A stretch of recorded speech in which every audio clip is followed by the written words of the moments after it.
So, you guys are really well loved by these people here.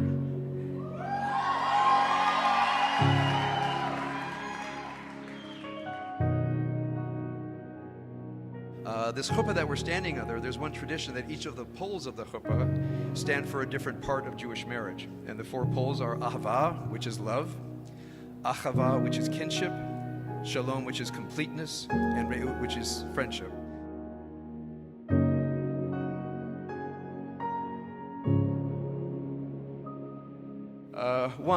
With ahava, how you met each other.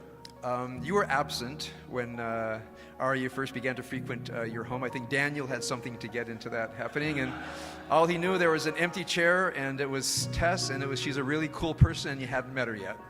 I think there was a barbecue back there somewhere, a few words spent, but didn't make any special impression on each other until the Persian-Jewish conspiracy went to work and got you an invitation to the family vacation to Yosemite, as I understand. Arya, you shared with me that you observed Tess very carefully.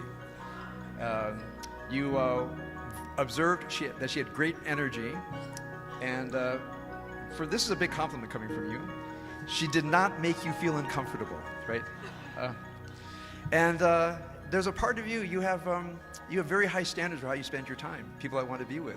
And as you looked at her and you looked at each other and said, wow, I really like being around this person. This is pretty remarkable. And you really fell in love with each other. But you didn't know how much you fell in love with each other until you took the road trip. And as I asked you about that road trip, both of you said it was a little bit out of character to jump into that car and be alone with each other when both of you really liked your private space and you weren't sure how this was going to go, but you had some deep sense that this was actually going to go great.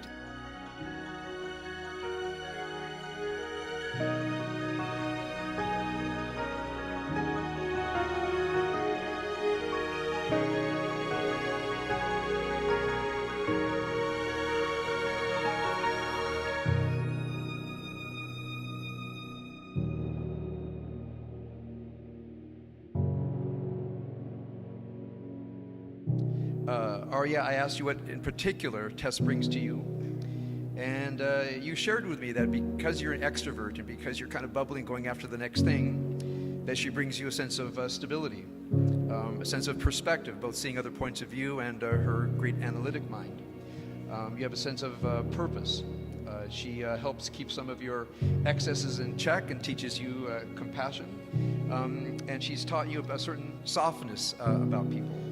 Tess, I've asked you what Arya brings to you, and you reflected that back, that his ebullience, his positive outlook on life, the way he instantly connects with people, you looked at that and you said, wow, that's another way to be. So in many ways, you've brought out in each other a latent potential.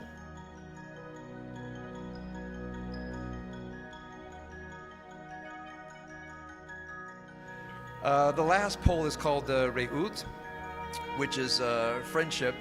And you shared with me your vision that you have for the future, what it means for you to be close to each other. And as I was reading about creating business together, creating a home together, I just kept going back to those long drives, what your friendship would mean. And I have a sense for the two of you as you go through life, no matter what else is happening in the outside world, somehow you go back to that car, those beautiful scenery, the silences, the podcasts. I see a couple of kids maybe in the back seat. As I said, you're going to get a lot of wonderful gifts tonight, but Arya and Tess, the greatest gift that's going to be given is the gift of your lives to each other.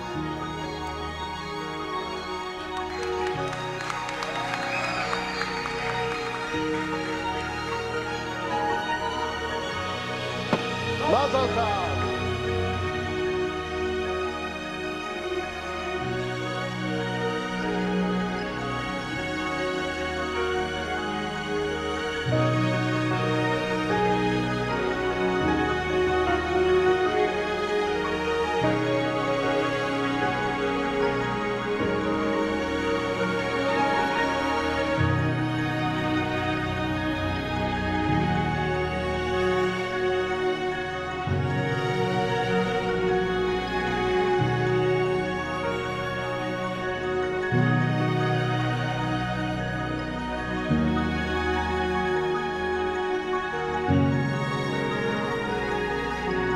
Amen.